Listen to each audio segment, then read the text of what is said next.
Hello everyone and welcome back to my channel, and today I'm going to do a review of Ready Player One, and this is the third time that I've read the book, and I really like it. The reason I read it again was because the second book, for those of you who don't know, is coming out sometime later this year. But anyway, one of the things I like about it a lot is all of the references to all of the video games and the whole grand adventure that it takes us on with, not only with just the main character but also everybody else that's involved in the story. So I've mentioned that I have read Ready Player One for the third time this time. And two things that really keep me coming back to Ready Player One are the plot and also the character development. With the plot, little spoiler alert, I'll just give you the main emphasis of the plot. There's basically a VR video game where the creator of it dies, and he doesn't have any heirs, and his fortune is up for grabs, and he's coding a game in his own VR game where the winner of that game wins his fortune. So that's the basic story, the basic plot without any spoilers.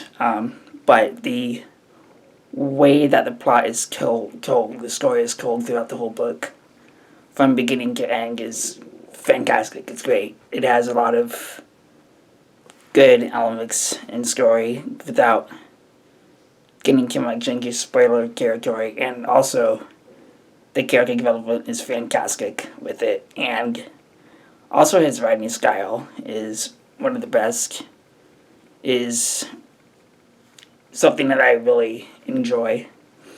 He tells it in first person.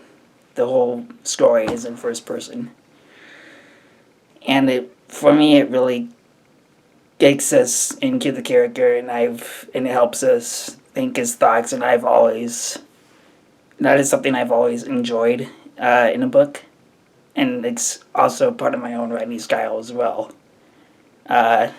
I don't know if I was influenced by this book particularly, but I've always written in a way where you get into the character's thoughts. I know there's a name for it, but can't remember what it is.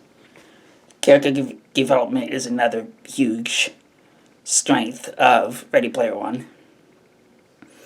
And not only does it handle the character development of the main protagonist, Wade, really well, but it also handles the character development of the of his buddies and the side characters in Ready Player One.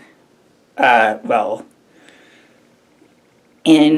throughout the whole book, you see the progression of realizing they don't quite have what it takes to be able to do what they to be able to win the contest, and then developing the skills and the skills and the other stuff that they need in order to complete the quest that is before them, and it's a gradual realization, and it seems very natural character development, as in what it would seem like in real life.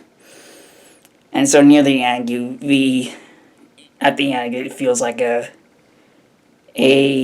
nicely won, that the ending is deserved for the type of development that they've gone through.